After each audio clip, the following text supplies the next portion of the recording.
Hi, everyone. I'm Karen Curry Parker. Welcome to the Understanding Human Design podcast. Today, we're going to be talking with Clarinda Mann, and we're going to be talking about what is up on the planet. We're going to be talking about why astrology is really a great, I think, vital and important complementary tool with human design, and how you can actually learn a little bit more about traditional astrology if you're into human design. So, all right, Clarinda, we had a lot of promises at the end of 2020 that was like, yeah, that's it. We're done. It's over. We can move on with our lives. It's done. Yeah, What's going on? That is not happening. no, that definitely did not happen. I think we actually, at the end of 2020, we really entered into a really big period with Jupiter and Saturn making, forming that grand conjunction in Aquarius. So that really, to me, was an opening of a can of worms, if you will. I don't know, a cosmic can of worms kind of got created there. So we thought we were getting out of the 2020 intensity, and we kind of got pushed into a whole new story and theme. So there's a lot of shifting going on. And Saturn, and especially Saturn, I will say right now, but Saturn and Uranus are kind of just like battling it out in the sky. So we're feeling that intensity to still, it's still here, it's lingering on. Okay. So, all right. So in the way that I learned astrology, the planetary transits are not here to torture us. They're not here to victimize us, right? They're here to help us grow. What are we learning? Or what are we supposed to be learning? I think that there's a lot of themes that are coming up. When I think of Aquarius, and in traditional astrology, Saturn is actually the ruler of Aquarius. With modern astrology, we have equated Uranus to being connected with Aquarius as well. But Saturn is really, really comfortable in this position that he's in right now. And he is the great teacher. So he is definitely teaching us about, being equitable, being fair, being just. And it's a big shift in consciousness that's been going on within this last 2 years. But I think another interesting thing that I've been noticing is sustainability. And that is something that has really been coming up with Uranus transiting through Taurus and them squaring each other. Are we creating sustainably? Are we living sustainably? And resources, our resources, like, have we been taking care of things? I've noticed it a lot with the food, and a lot of shifting there. So I feel like we're being kind of called to check where we have not been sustainable. Like, and are we taking care of the earth? Are we taking care of the resources that we've been blessed with? And now having to kind of deal with the shortages and things going on top of the coronavirus still lingering, through society. Totally. Well, I think it's even interesting. I'm about to have a new grandbaby and have to go travel. And I'm not old, but I'm 55, and I'm like, I need I need a vaccine. And even the supply of the vaccine is just very difficult to get, even though at this point where I live, I qualify. But, it feels like there's a whole theme of scarcity Yeah. and urgency around resources. Yeah, definitely. And Saturn has that tendency. I mean, he's known to kind of restrict and limit. And scarcity is a theme that comes up when we're looking at the dynamic that Saturn has. Saturn, again, he's in traditional astrology, we talk about there's places where planets rejoice. Mm, And so Saturn, he's the ruler of Capricorn. He's also the ruler of Aquarius. He functions very differently in the two signs, and mm. he's in his rejoicing in Aquarius. So he's definitely teaching us about, that scarcity, what it feels like. Do we need to cut corners? What can we go without? Mm-hmm. That we have been so used to having, but we might not necessarily need. Where can we cut back? I love that because, for years I have been saying we need to be reschooled on the idea of abundance, because the definition I think that we've been playing with abundance, and I mean, you see it even in marketing. It's like the okay, I'm going to say this, the old white dude with, the beautiful wife and the sports car and the giant mansion. He's like, you can be like me. And I'm like, we can't all be like you. It's not going to work for many reasons, and that doesn't mean that if we are living in a moderate home with less than, an overabundance of things, and we have, regular people that we're partnered with, and our car is a Kia, that we're not abundant. And yet somehow that gradient of what we define as abundant, and certainly that gradient, when we look at it from a global perspective, I think sometimes causes us to take for granted what we have. And then I think adds to that idea of lack when there's nothing lacking. Yeah. Yeah, exactly. And I mean, I've been really having to look and reevaluate my life too, where can I cut back? Mhm. Some of the things that I thought that I really needed, I've had to go without because of the coronavirus and not being Mhm. able to get access to certain things.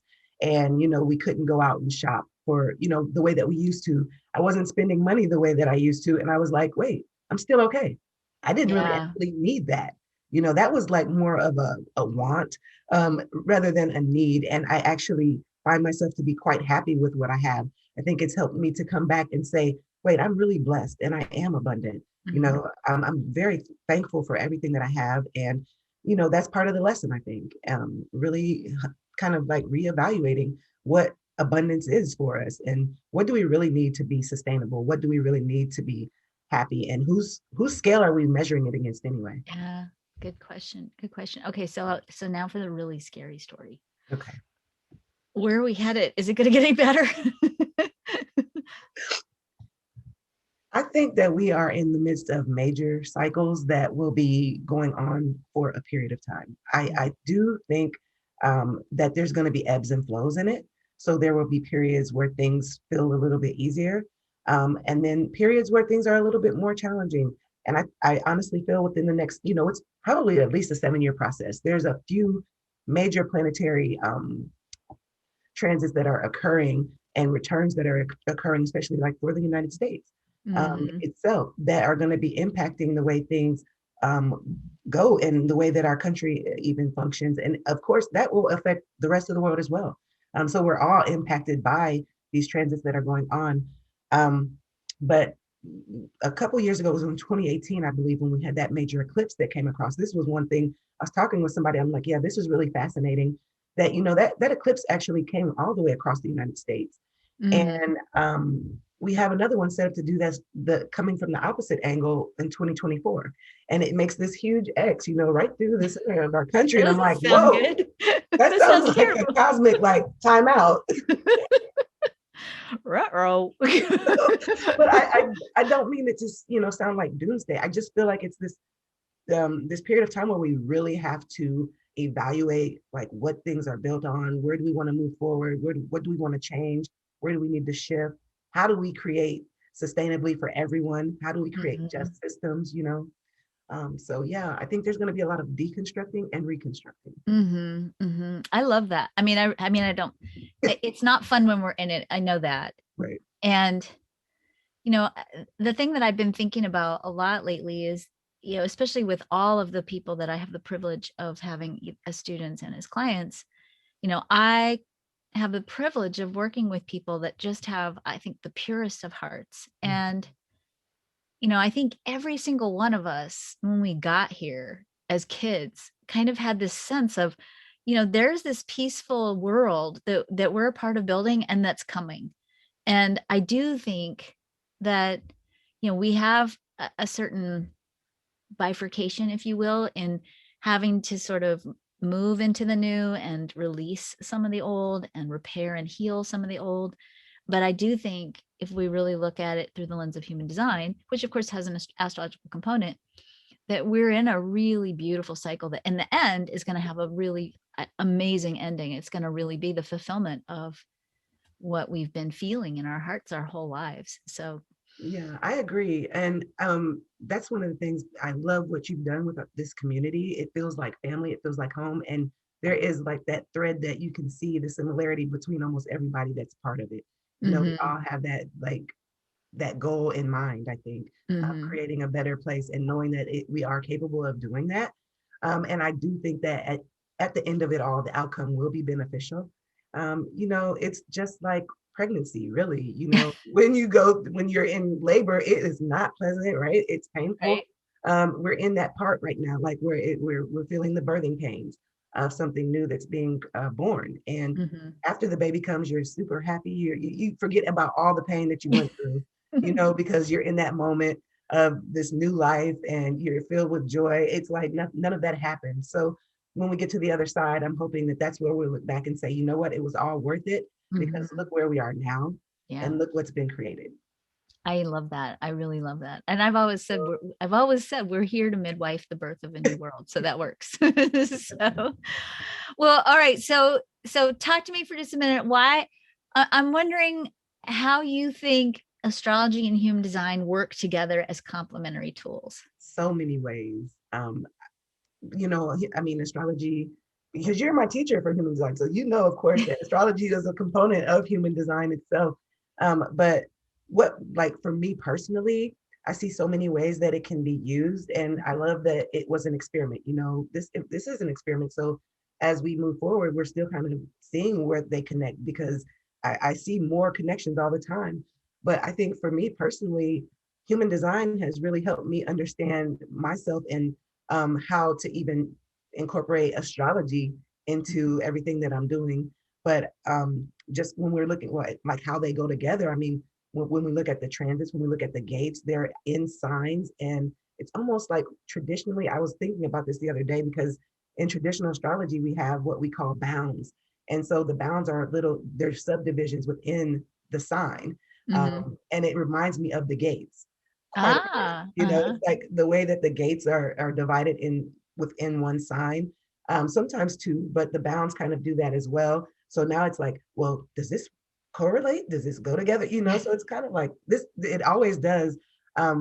Using the identity center, that's one of the things that I've been doing for a while now, because location is so important, and tying that in to helping people find the right location where they are. So I think that there's almost endless possibility for ways that they can go together and work together.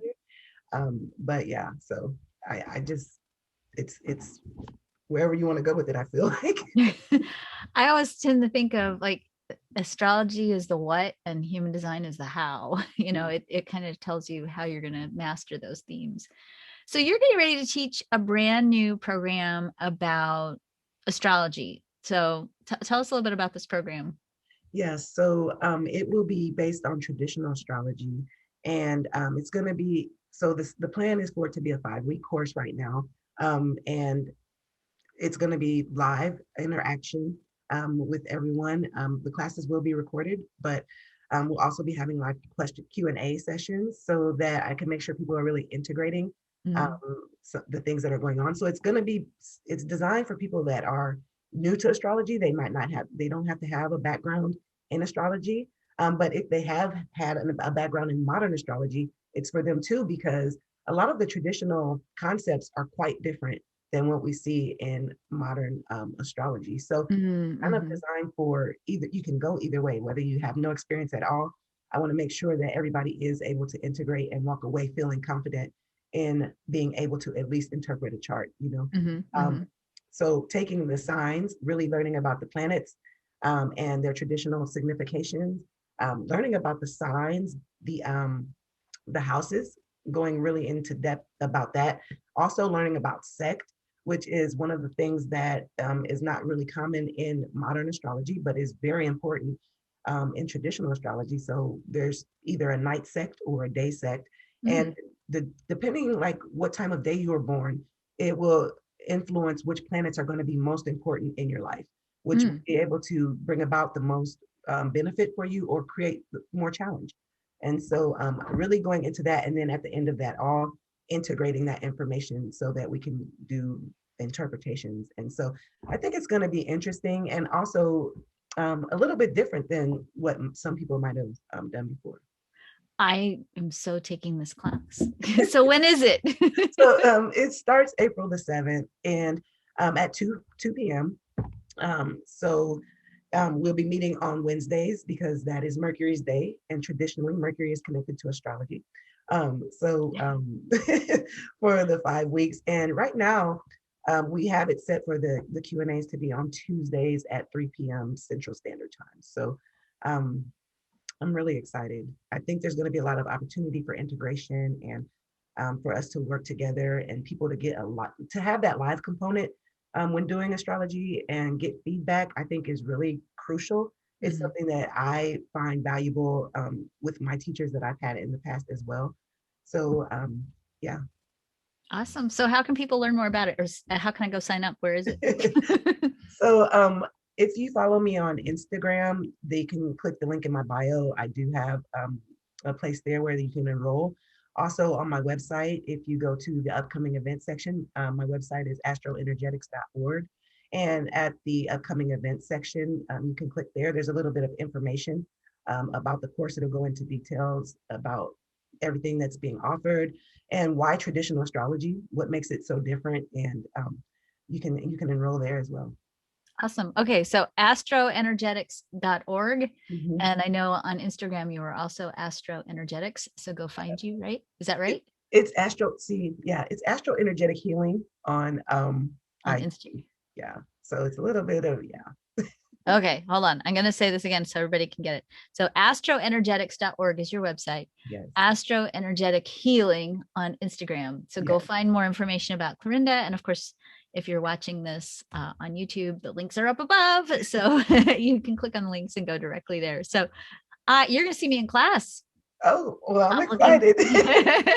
I'm looking forward to this. I have never heard of this. I mean, obviously I've heard a little bit about it, but I've never occurred to me that maybe I should look at traditional astrology. So awesome. Oh, that is super exciting, Karen. Thank you so much for having me today. Well, I'm excited to have had you here. Thank you for telling me I need to take care of myself for the next 7 years. I'm on it. I'm on it. We all do. Awesome. Thank you, Clarinda. All right, thank you.